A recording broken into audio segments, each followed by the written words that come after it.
Assalamualaikum warahmatullahi wabarakatuh. Waalaikumsalam warahmatullahi wabarakatuh. Alhamdulillah pada pagi hari ini kita diberikan nikmat sehat, nikmat iman, dan nikmat Islam untuk mengikuti mata kuliah arsitektur dan organisasi komputer. Pada pertemuan hari ini kita membahas tentang case memory yang akan disampaikan oleh kelompoknya Muhammad Rizky Mubarok dan Yahya Pratama. Bagi yang bersangkutan, Ibu persilakan. Ini nama Ibu ada yang salah, bukan Anggraini tapi Anggraini ya. Ya, nanti dibetulkan. Oke, silakan Yahya, Rizky. Assalamualaikum warahmatullahi wabarakatuh. Waalaikumsalam warahmatullahi wabarakatuh. Terima kasih kepada Ibu Nenek Anggra ini, MT, selaku dosen pengampu, yang telah memberikan kesempatan kepada kami untuk presentasi pada kesempatan kali ini. Ini yang ngomong Rizky atau Yahya ya? Rizky, Bu. Rizky, kamu kelihatannya jidatnya doang soalnya. Bagaimana ketinggian, Bu? Tinggian ya. Bangkunya pendek kan, Bu? Oke, lanjut. Oke, kami dari kelompok 5 akan mempresentasikan materi yang bertema Cache Memory. Yang beranggotakan saya sendiri, Muhammad Rizky Mubarok, dan Yahya Pratama. Oke, topik kita pada kali ini ada 5, yaitu yang pertama ada apa itu cache, yang kedua jenis-jenis cache, yang ketiga ukuran cache, yang keempat mapping cache memory, dan yang terakhir ada contoh perhitungan soal. Apa itu cache? Pengertian cache memory. Memory cache juga disebut memori CPU, adalah Static Random Access Memory atau SRAM, berkecepatan tinggi yang dapat diakses oleh mikroprosesor komputer lebih cepat daripada yang dapat mengakses Random Access Memory atau RAM. Memori ini biasanya terintegrasi langsung ke dalam chip CPU atau ditempatkan pada chip yang terpisah memiliki interkoneksi bus yang terpisah dengan CPU. Fungsi cache memory. Cache berfungsi untuk mempercepat akses data pada komputer karena cache menyimpan data atau informasi yang telah diakses oleh suatu buffer, sehingga meringankan kerja prosesor. Jadi bisa disimpulkan fungsi cache memory itu yaitu ada mempercepat akses data pada komputer, meringankan kerja prosesor, menjembatani perbedaan kecepatan antara CPU dan memori utama, dan terakhir mempercepat kinerja memori. Cache memory block diagram. Tahapannya yaitu adalah yang pertama CPU meminta isi data dari lokasi memori tertentu. Lalu ada periksa data tersebut di cache. Ketiga ada jika ada ambil dari cache atau cepat. Jika tidak ada, baca satu blok data dari primary memory ke cache. Yang terakhir, ambil dari cache ke CPU. Jenis-jenis cache. Jenis-jenis cache ada 3, yaitu ada level 1, cache level 1, cache level 2, dan cache level 3. Cache level 1. Cache memori pada jenis yang pertama ini merupakan media penyimpanan atau memori pertama kali diakses oleh prosesor. Ketika mencari atau membutuhkan sebuah data, cache memory first level yang juga biasa disebut dengan primary cache terletak berdekatan dengan prosesor, atau tepatnya berada dekat dengan blok control unit atau CU. Selain itu, data yang berada dalam memori ini biasanya berupa data yang diatur secara otomatis oleh operating system dan menjadi yang paling sering diakses dan menjadi prioritas tertinggi oleh prosesor. Sementara ukuran kecepatan pada memori ini menggunakan satuan yang sangat cepat, yakni nanodetik atau sepermiliar per detik. Yang kedua yaitu ada level 2 cache. Nah, kapasitas yang dimiliki oleh cache memori pada jenis ini tentu lebih besar ketimbang level 1. Namun, untuk urusan kecepatan dimiliki lebih lambat dari level 1. Cache memori jenis second level ini akan diakses oleh prosesor ketika data yang dicari tidak ditemukan pada first level. Dan jika masih tidak ditemukan, maka prosesor selanjutnya akan meneruskan aksesnya langsung ke memori. Yang ketiga yaitu ada level 3 cache. Cache memori jenis ketiga ini mengontrol akses prosesor pada dua cache memori sebelumnya. Kapasitas yang dimiliki oleh cache memori pada jenis ini tentu lebih besar ketimbang level 2. Namun, untuk urusan kecepatan yang dimiliki lebih lambat dari level 2. Sebagai catatan, tidak semua prosesor yang menggunakan level 3 ini. Hanya prosesor tertentu, seperti dual core dan quad core saja yang sampai sekarang menggunakan cache memori third level. Ukuran cache.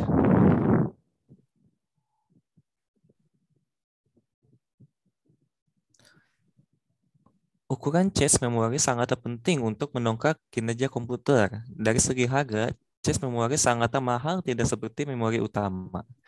Semakin besar kapasitas cache, tidak berarti semakin cepat prosesnya. Dengan ukuran besar, akan terlalu banyak data yang harus dibaca sehingga akan memperlambat proses. Mapping cache memory. Mapping. Saluran cache lebih sedikit dibandingkan dengan blok memori utama sehingga diperlukan algoritma untuk pemetaan blok-blok memori utama ke dalam saluran cache. Selain itu, diperlukan juga alat untuk menentukan blok memori utama mana yang sedang memakai saluran cache. Pemilihan fungsi pemetaan akan menentukan bentuk organisasi cache.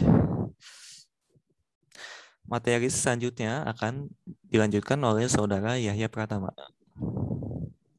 Ya, saya akan melanjutkan materi presentasi. Ini adalah salah satu jenis pemetaan, ada pemetaan langsung. Pemetaan langsung ini adalah teknik yang paling sederhana. Teknik ini itu memetakan blok memori utama ke sebuah saluran cache saja. Jika suatu blok ada di cache, maka tempatnya sudah tertentu. Keuntungan dari direct mapping ini atau pemetaan langsung itu yang pertama sederhana dan murah. Sederhana, lalu kedua murah. Sedangkan kerugian dari pemetaan langsung ini adalah jika suatu blok memiliki lokasi yang tetap atau jika program mengakses dua blok yang di map ke line yang sama secara berulang-ulang, maka cache miss-nya sangat tinggi. Nah, di bawah ini ada struktur alamat pemetaan langsung, terdiri dari tag, line atau slot, dan more. Nah, yang kedua ada pemetaan asosiatif. Pemetaan asosiatif ini mengatasi kekurangan pemetaan langsung dengan cara mengizinkan setiap blok memori utama dimuat ke sembarang saluran cache. Dengan pemetaan langsung ini terdapat fleksibilitas penggantian blok ketika blok baru masuk dibaca ke dalam cache. Nah, kekurangan pemetaan asosiatif ini yang utama adalah kompleksitas rangkaian yang diperlukan untuk pengujian tag-nya. Pengujian tag seluruh saluran cache-nya secara paralel, sehingga pencarian data di cache itu menjadi lama. Nah, strukturnya itu cuma tag dan word, soalnya itu pengizinan dalam blok memori utama untuk dimuat ke saluran cache-nya sembarang, jadi struktur alamat pemetaan asosiatifnya itu cuma tag dan word. Nah, di sini ada pemetaan asosiatif set. Nah, pada pemetaan ini, cache itu dibagi dalam sejumlah set. Setiap set itu berisi sejumlah line. Pemetaan asosiatif set ini memanfaatkan kelebihan pendekatan pemetaan langsung dan pemetaan asosiatif. Nah, pemetaan asosiatif set ini dibagi dua. Yang pertama itu ada two-way set, dalam satu line terdapat dua set, dan yang kedua itu four-way set, dalam satu line terdapat 4 set. Nah, ini struktur alamat pemetaan asosiatif set, ada tag, set, dan word. Nah, ini selanjutnya saya akan menjelaskan contoh soal perhitungannya. Nah, suatu sistem komputer memiliki memori utama sebesar 16 MB dan memiliki cache-nya sebesar 64 KB. Transfer data antara memori utama dengan cache dalam ukuran bloknya yang besarnya 8 byte. Jika digunakan pemetaan langsung, tunjukkan masing-masing berapa bit untuk tag, line atau salt atau lainnya, dan word. Nah, ini jawabannya. Yang pertama itu, semuanya diubah ke dalam bit. Nah, memori utama itu kan 16 MB. 1 byte itu tuh sama dengan 2/20. Nah, ini 2/4 itu dari 16 ini. 16-nya diubah jadi 2/4. Lalu ini pangkatnya ditambahkan menjadi 2/24. Nah, ketemu lebar alamatnya itu 24 bit. Lalu size bloknya atau ukuran bloknya itu kan 4 bit. 4 bit itu jadi langsung aja 2/2. Jadi lebar word-nya itu 2 bit. Nah, terus ada cache. Cache itu ukurannya 64 KB. Nah, ini cache itu dibagi dulu dengan ukuran bloknya jadi 16K. Lalu 16K-nya itu dijadiin ke bit. 1K itu sama dengan 2/10. Jadi ini yang 16 itu juga sama, dijadiin pangkat juga. Lalu ditambahkan jadi 2/14. Jadi lebar line atau salt-nya 14 bit. Nah, lalu dicari tag-nya. Tag-nya itu sama dengan memori utama dikurang lebar alamatnya dikurang lebar line atau slotnya dikurang lebar word-nya sama dengan 8 bit. Nah, di sini ada jawabannya. Tag-nya sama dengan 8 bit, line-nya sama dengan 14 bit, lalu word-nya sama dengan 2 bit. Nah, lanjut. Di sini ada contoh soal pemetaan asosiatif. Suatu sistem komputer memiliki memori utama 32 MB, lalu memiliki cache sebesar 64 KB. Transfer data antar memori dengan cache dalam ukuran blok besarnya 8 bit.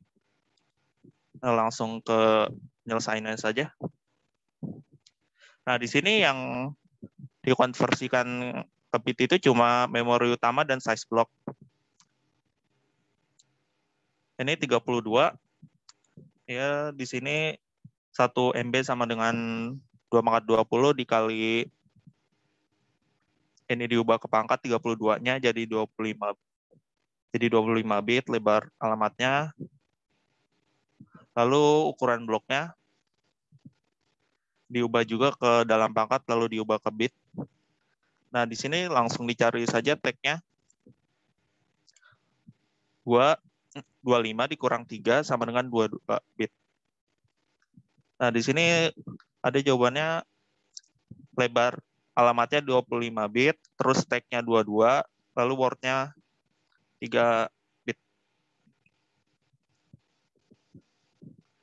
Nah, di sini ada contoh soal pemetaan asosiatif yang 2 set. Suatu sistem komputer memiliki memori utama sebesar 64 MB. Lalu besar cache-nya itu 64 KB dan ukuran bloknya 4 byte. Nah, di sini ada penyelesaiannya. Memori utamanya diubah ke bit dulu untuk mencari lebar alamatnya, lalu ukuran bloknya diubah ke bit juga untuk mencari lebar word-nya. Nah, di cache-nya ini tuh kan tadi di awal pemetaan langsung itu kan dibagi 4. Nah, kalau di set itu dibagi 2 lagi karena ini 2 set. Nah, ketemu 8K.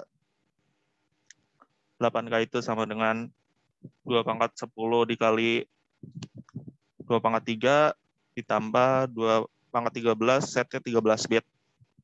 Nah, langsung dicari aja tag-nya.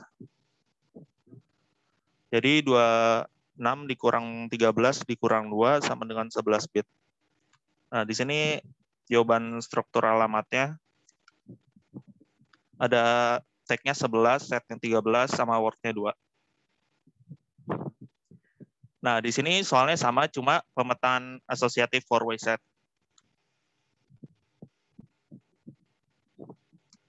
Nah, lanjut. Di sini memori utamanya diubah. Nah, kalau misalnya four-way set itu dibagi 4, bukan dibagi 2. Jadi, ini jadi 4K. 4K ini diubah atau 4 kilo. Nah, diubah jadi 2/10 dikali 2/2. Jadi 12 bit untuk setnya. Nah, jadi langsung dikurang aja. Langsung dicari saja tag-nya. 26 dikurang 12 dikurang 2 sama dengan 12 bit. Nah, ini struktur alamat four-way set-nya. Nah, latihan soal. Bu, ini ngerjain bareng-bareng atau gimana, Bu? Latihan soalnya buat nanti aja ya. Buat nanti aja. Nah, ini ada videonya. Video penjelasan tentang memori.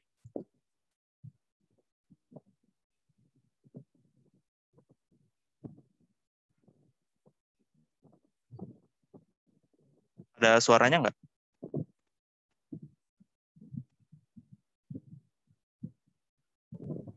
Belum. Belum ya?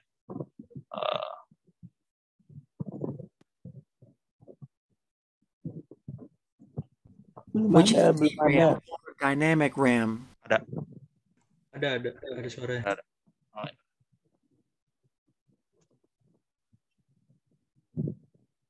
What is CPU cache? Now, a computer has two different types of memory. One type is what is used in RAM modules, which is DRAM or dynamic RAM. And DRAM is memory that uses capacitors to store data. And these capacitors have to constantly and dynamically be refreshed often with electricity in order for them to store data. But there's another type of memory that a computer uses that doesn't have to be constantly refreshed. And this memory is called SRAM or static RAM. And SRAM is what is used in the CPU cache. And because SRAM doesn't have to be constantly refreshed, it is a lot faster than DRAM. And it's also very expensive. The CPU cache is the CPU's internal memory, and its job is to store copies of data and instructions from RAM that's waiting to be used by the CPU.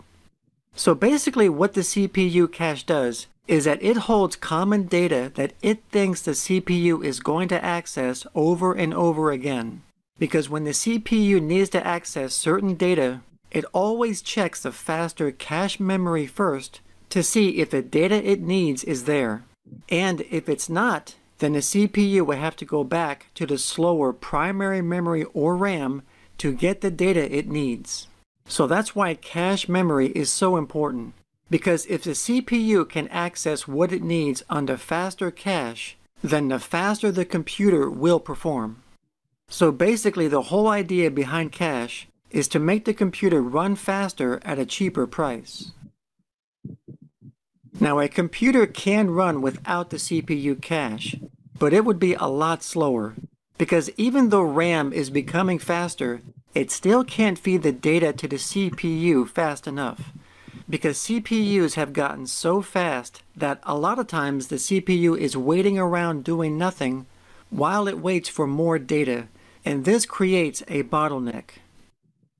So that's why the CPU cache was developed, so it can act like a middleman between the CPU and RAM to assist in feeding the CPU the data it needs a lot faster, which reduces bottlenecks.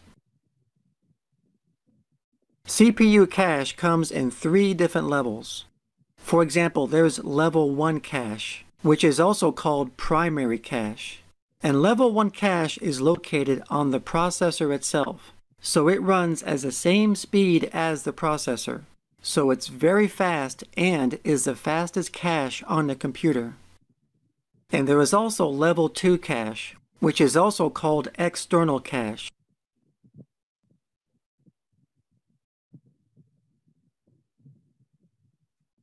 And level 2 cache is used to catch recent data access.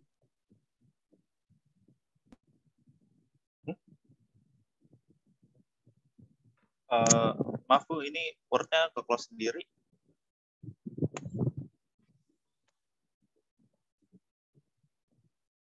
Kenapa? Ini Word-nya tiba-tiba ke-close sendiri.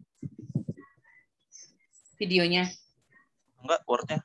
Word. Apa sih PPT-nya? Coba di stop. Saya share ulang lagi. Terus share ulang lagi, dicepetin di menit yang tadi aja.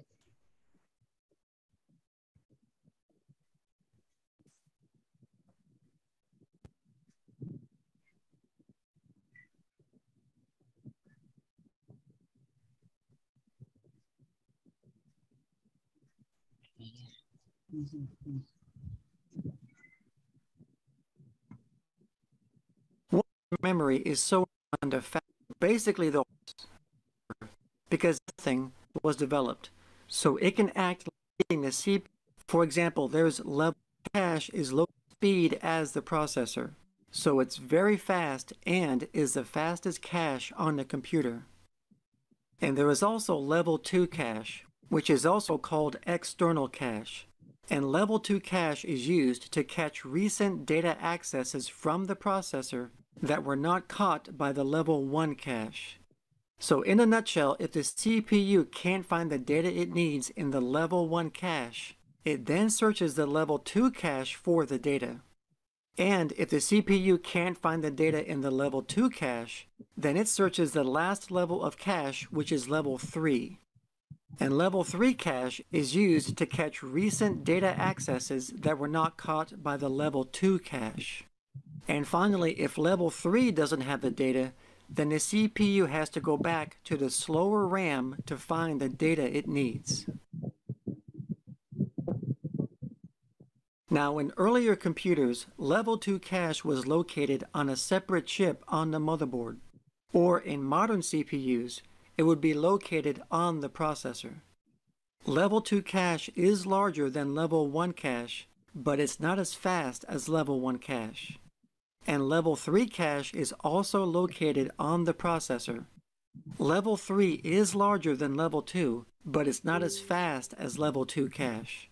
Level 3 is often referred to as shared cache because its memory is shared between all the cores on the CPU, whereas level 1 and level 2 cache are dedicated to their own CPU core.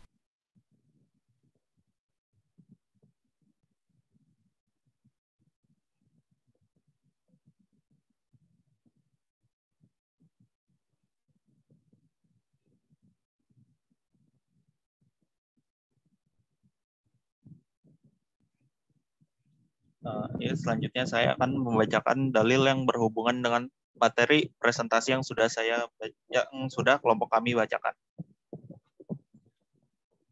Bismillahirrahmanirrahim. Wa inna ma'al usri yusra, inna ma'al usri yusra. Yang artinya, karena sesungguhnya bersama kesulitan itu ada kemudahan. Sesungguhnya bersama kesulitan itu ada kemudahan. Nah, hubungan dalil ini dengan materi yang telah saya sampaikan itu, intinya di mana ada permasalahan pasti ada solusinya. Kayak tadi kan cache memori itu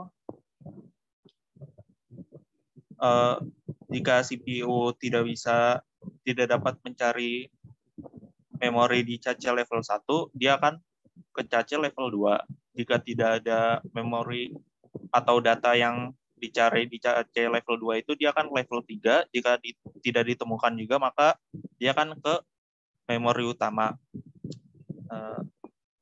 Sudah. Nah, ini daftar pustakanya. Sekian presentasi dari kelompok kami. Kurang lebihnya mohon maaf. Ada pertanyaan? Nanti daftar pustakanya tambahin textbooks ya. Jangan link semua ya. Ya, Bu. Terus pertanyaan untuk case memory 1 sesi aja 3 pertanyaan. Selanjutnya nanti ngerjain soal yang tadi yang udah bisa. Silahkan kalau mau live dikerjakan di situ. Nanti Ibu kasih 5 poin untuk yang soal. Izin bertanya. Direkap ya. Iya, yang bertanya boleh ditulis, diketik di chat Zoom-nya ya. Oh, diketik di chat Zoom? Ya. Oke.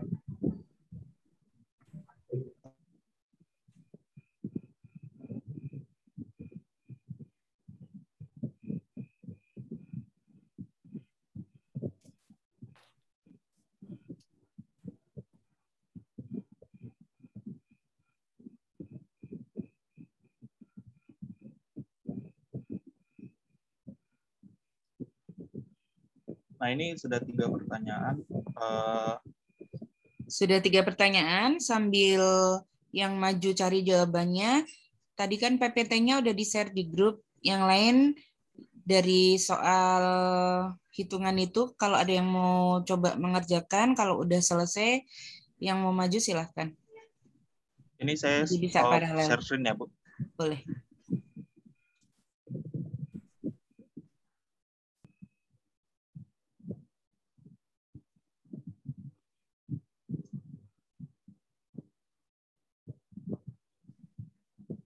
Sudah?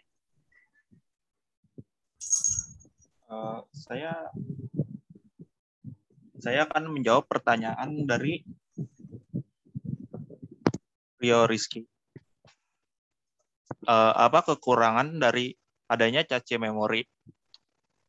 Yang pertama itu sebenarnya cuma satu doang kekurangannya, yaitu membuat prosesor menjadi lebih mahal. Iya sih, kekurangannya cuma itu doang. Walah, ya wes lah kalau itu dong. Thank you. Ada yang mau nambahin? Kalau Yuk. ada yang mau nambahin silakan.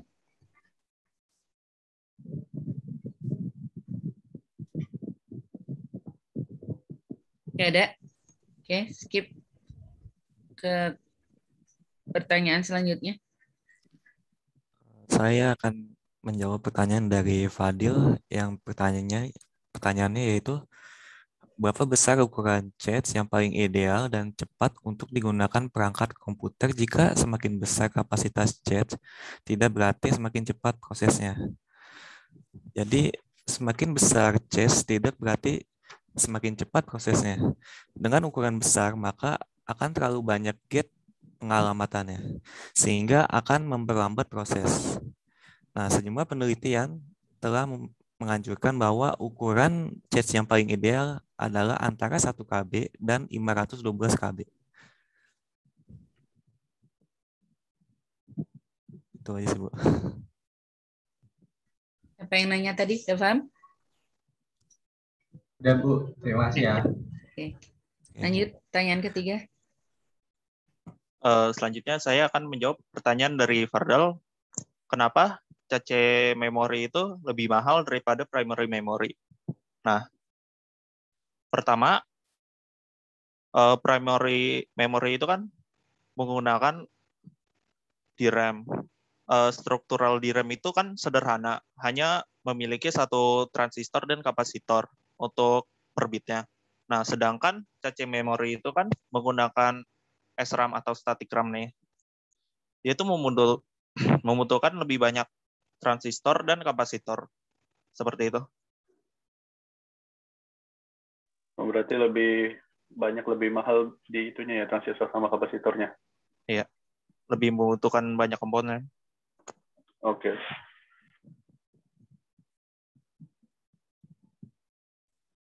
Tadi yang mau maju Fardal.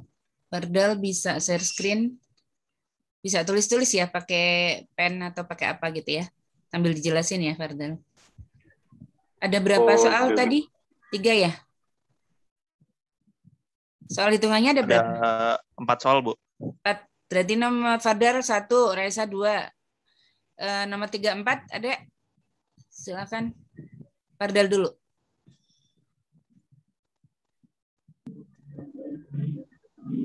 Sudah terlihat? Belum kelihatan.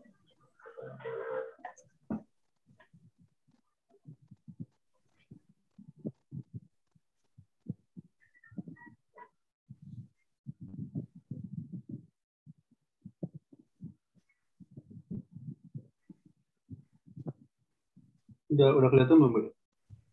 Udah kelihatan layarnya. Udah kelihatan.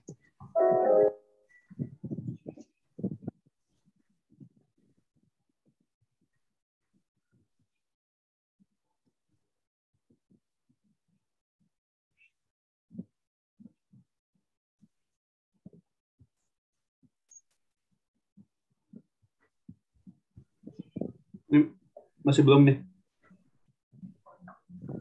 Kelihatan. Udah. Udah kelihatan. Oke. Ekuasi. Coba kopas soalnya aja dulu biar gampang. Soalnya di foto, bukan? Soalnya di foto ya? Oh, ada di PPT Group. Udah.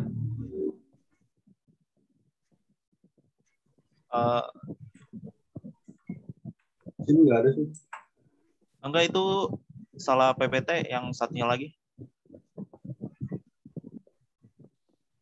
PPT yang terakhir. Iya, yang Nah, itu. itu.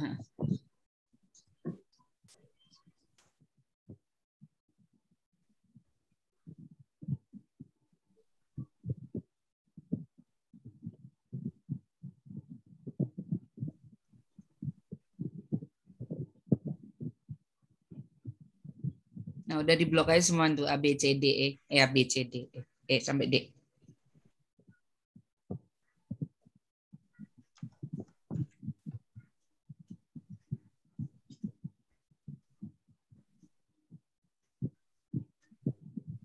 Padahal kan yang A ya, yang direct mapping ya. Oke. Tulis bawahnya jawab A.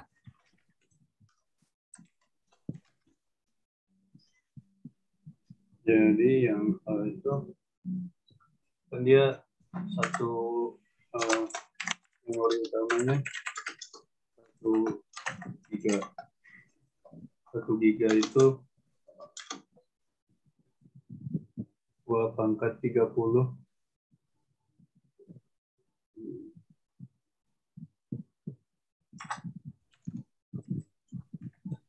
2/30. Jadi lebar alamatnya 30 bit.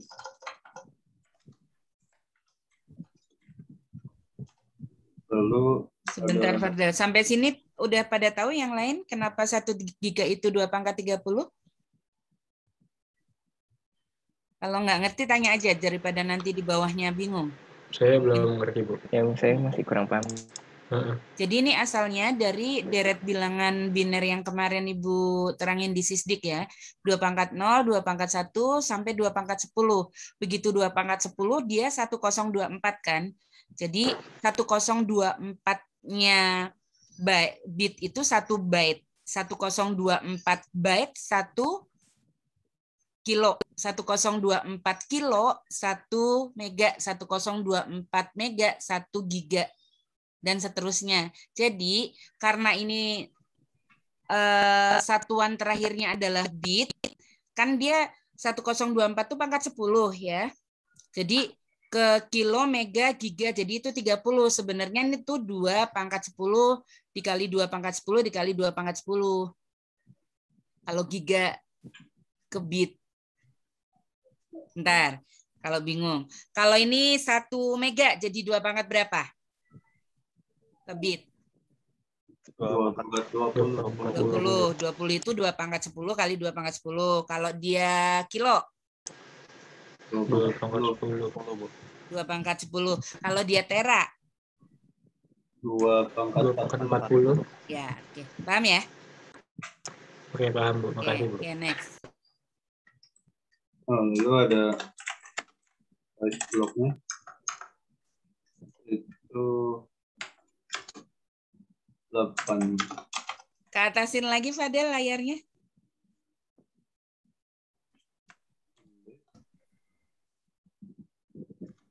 Sama dengan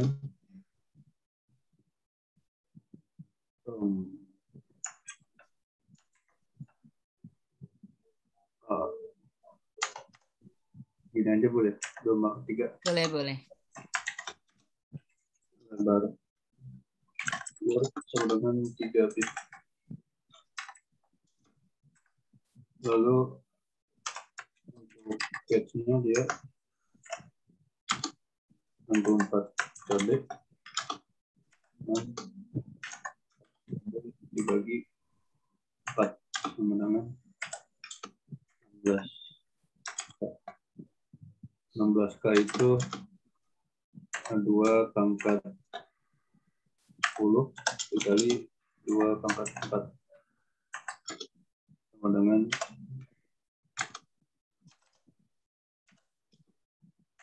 2 pangkat 14.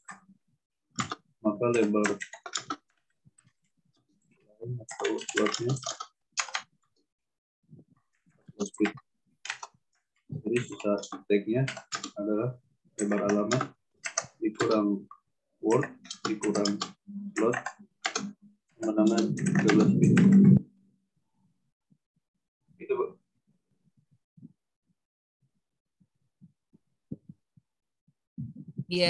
Biar pada paham rumusnya dikopas dulu tag di rumus tagnya. Ya. Kopas gimana, Bu? Tadi rumusnya mana ada nggak di PPT? Di PPT sih Yang direct. Ya. Rumus yang direct. langsung, Bu. Nah, ada rumusnya kan di atasnya. Nah, ini slot bit tag. Ada nggak rumusnya tadi? Nggak ada, Bu. Nggak ada. Tapi paham ya? Yang lain paham nggak? Coba ditampilin lagi Fadel tadi word-nya. Nah, ini yang belum paham di mana? Size block 8 bit karena dia sudah dalam bentuk bit. 8 itu 2 pangkat berapa? 8 itu kan 2 pangkat 3, jadi 3 bit lebar word-nya. Case-nya 64 kilobyte. 64 kilobyte itu dibagi 4 sama dengan 16. 16 kilo itu 2 pangkat 10 dikali 2 pangkat 4. 2 pangkat 4-nya itu asalnya karena dia bilangannya 16 ya. Jadi lebar slotnya adalah 2 pangkat 14 itu hasil penambahan dari 10 ditambah 4. Nah, baru itu didapatkan tag-nya 30, terus 3 sama 14 sama dengan 13 bit. Sampai sini untuk yang direct ada yang mau ditanyakan?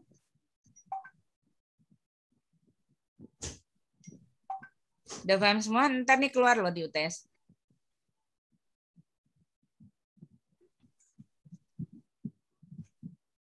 Paham, Bu? Karena Bu, mau nanya, Bu, saya, Bu. diem berarti paham ya? Bu, saya mau nanya, Bu. Oke. Bu. Ya? Saya mau nanya itu yang charge-nya itu kenapa dibagi 4, Bu? Ini rumusnya. Oh, emang Ada rumusnya, rumusnya nih. Di soalnya ada 4. Soal atasnya coba lihat.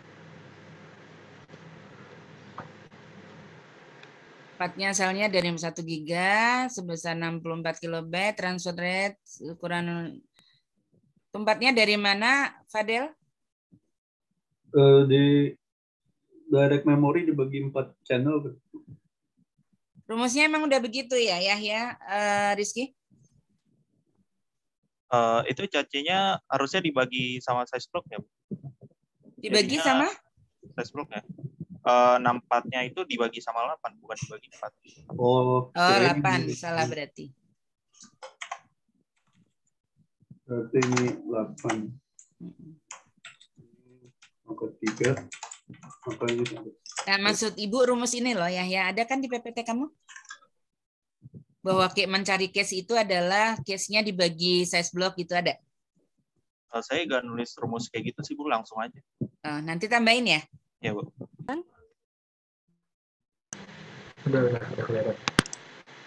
Oke, jadi ini memori utamanya 1 GB. Jadi karena 1 GB. Kencangkan lagi, Raisa. Jadi memori utamanya 1 GB. Nah, karena memori utamanya 1 GB, jadi dia 2 pangkat 30. Terus 2 pangkat 30 berarti lebar alamatnya itu pakai pangkatnya berarti ada 30. Terus ada size block. Size blocknya itu 8 byte. Kalau misalkan dipangkatin 2, dia jadi 2 pangkat 3. Nah, pangkat dari size block ini menentukan lebar word-nya. Jadi lebar word-nya sama dengan 3 bit. Terus selanjutnya ada cache-nya. Itu ada 64 kilobyte. Terus dia dibagi sama size blocknya 8 bit. 8 byte. Dia sama dengan 8K. Nah, terus karena ini dia 4-way, di dalam satu line itu terdapat 4. Jadi si 8K-nya ini dibagi 4 lagi. Jadi sama dengan 2K. Nah, 2K ini berarti kan 2 pangkat 10 dikali 2 pangkat 1. 2 pangkat 10 dikali 2 pangkat 1 kan sama dengan 2 di pangkat 11.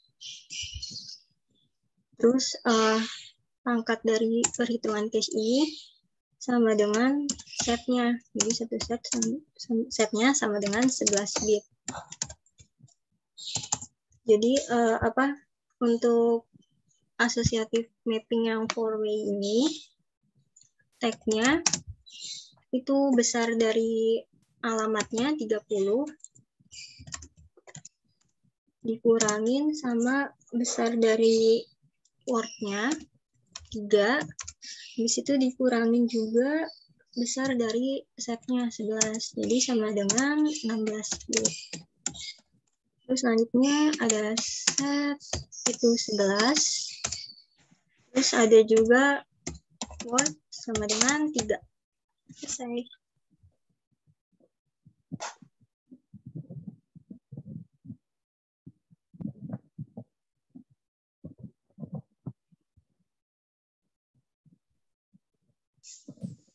Udah, Ibu. Udah ya, Rizky? Benar? Benar sih, Bu. Benar? Benar, Bu. Oke.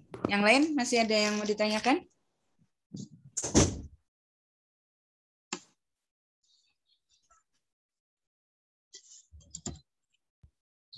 Oke, kalau nggak ada, kita tutup. Kita open cam dulu.